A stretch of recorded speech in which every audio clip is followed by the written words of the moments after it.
बिस्मिल्लाहिर्रहमानिर्रहीम। अस्सलाम वालेकुम माय यूट्यूब फैमिली, कैसे हैं आप? उम्मीद है खैरियत से होंगे और मैं भी खैरियत से हूँ। अल्लाह पाक आप सबको खुश रखे, अपने ज़ुबान में रखे। तो आज मैंने बनाई थी चने की दाल और गोश्त, जो कि बहुत मज़ेदार बन के रेडी हुआ था। तो चलते हैं अपनी रेसिपी की तरफ। यहाँ पे मैंने एक पतीली ले ली थी और फ्लेम को ऑन कर दिया था। हाफ कप इसमें ऑयल ऐड कर दिया था और थोड़ा सा जीरा और काली मिर्चें मैंने इसमें ऐड करके हल्की से इसे सोते कर लिया था। जब हल्का सा ये सोते हो चुका था तो एक अदद प्याज था जिसको मैंने रफली कटिंग किया हुआ था और वो भी इसमें मैंने ऐड कर दिया और लाइट सा इसे मैंने गोल्डन ब्राउन कर लिया। जब ये गोल्डन ब्राउन हो चुका था तो फिर इसमें मैंने चिकन ऐड कर दिया।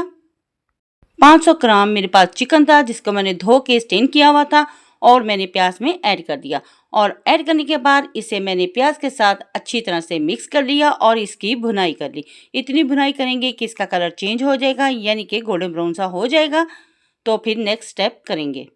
तो यहाँ पे आप देख सकते हैं इसकी मैंने बहुत अच्छे तरीके से भुनाई कर ली थी और ये ब्राउन सा हो चुका था, यानी कि गोल्डन हो चुका था। फिर इसमें मैंने लहसुन अदरक का पेस्ट ऐड कर दिया जो कि 1 टेबल स्पून था।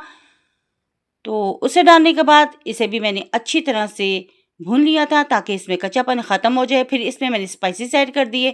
यहाँ पे मैंने 1 टीस्पून नमक ऐड कर दिया था और हाफ टी स्पून के करीब मैंने रेड चिली पाउडर ऐड किया। 1 टीस्पून इसमें मैंने हल्दी पाउडर ऐड कर लिया।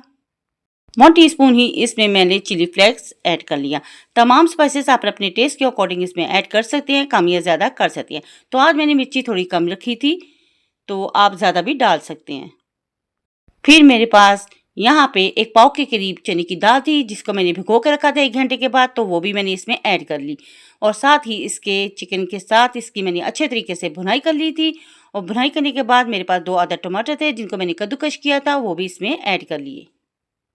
तमाम चीज़ें डालने के बाद मैंने अच्छे तरीके से इसकी भुनाई की ताकि टमाटर भी अच्छे तरीके से गल जाएं और उनकी भी भुनाई हो जाए। टमाटर के साथ साथ मैंने चने की दाल की भी अच्छी तरीके से भुनाई कर ली थी ताकि हमारा ये सालन ज़बरदस्त सा बन के रेडी हो।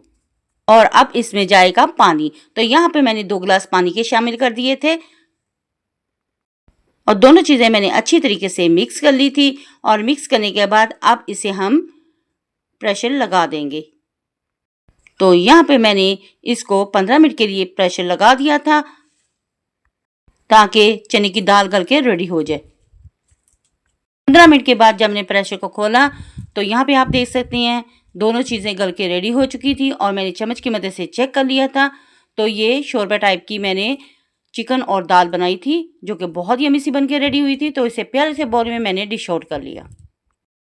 तो यहाँ पे मैंने चिकन और दाल बना के रेडी कर ली थी और बहुत मज़े की और यम्मी सी बन के रेडी हुई थी। तो इसके साथ आप राइस बनाएं और साथ सैलड लें तो फिर इसका मज़ा और भी दोबाला हो जाएगा। अगर आपको मेरी ये वीडियो पसंद आए तो प्लीज़ मेरी वीडियो को लाइक शेयर और सब्सक्राइब करें। बेल आइकन के बटन को ज़रूर प्रेस किया करें ताकि आने वाली नोटिफिकेशन सबसे पहले आप तक पहुंच सके। आपके प्यारे प्यारे कमेंट्स मिलते रहते हैं जिसके लिए thank you so much. Final look भी आपको मैं अभी इसका दिखाऊंगी। तो यहाँ पे मैंने सब्ज़ मिर्च और धनिया के साथ गार्निश कर लिया था। तो माशाल्लाह फाइनल लुक भी आप इसका देख रहे हैं और ये बहुत यमी सी बन के रेडी हुई थी।